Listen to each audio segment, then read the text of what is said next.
ফুলে যা আমার বেলুনের নকল গাড়িগুলো। আজকে ডিলারদের বোকা বানিয়ে আমি লাখপতি হয়ে যাব। আরে বাহ, এই গাড়িগুলো তো ফুলে একদম আসল মনে হইতাছে। এবার কেউ এসে দেখে ফেলার আগে এই পাম্পটাকে সাইডে রেখে দেই।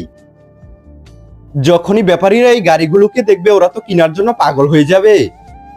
আরে সাহেব দেখেন, ওইখানে অনেক দামি দামি গাড়ি দেখা যাইতেছে, মনে হয় এই গাড়িগুলোকে বিক্রি করার জন্য নিয়ে আইছে।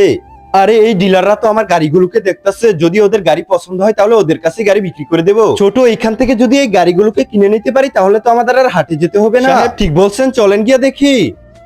ভাইজি, এই গাড়িগুলো কি আপনি বিক্রি করার জন্য নিয়ে আইছে? আরে সাহেব, এই গাড়িগুলো আমি বিক্রি করার জন্যই নিয়ে আইছি। এগুলো অনেক পুরনো হয়ে গেছে, তাই বিক্রি করে দিব। ভাইজি, আপনার গাড়িগুলো অনেক পুরনো মডেলের হলেও আমাদের খুব ভালো লাগছে। সাহেব, ভালো লাগবে না কেন? এই গাড়িগুলো পুরনো মডেলের হলেও এগুলো অনেক দামি হয়ে থাকে। আরে ভাইজি, সেটা তো দেখতেই পাচ্ছি। এখন কয় লাখ টাকা হলে এই গাড়িগুলো বিক্রি করবেন আগে সেটা বলেন। আরে ভাইজি, এই গাড়িগুলোর জন্য আমি বেশি একটা দাম চাইতাছি না, মাত্র 50 লাখ টাকা দেন আর এই গাড়িগুলো আপনারা নিয়ে যান। আরে বাপরে, কি বলছো 50 লাখ টাকা?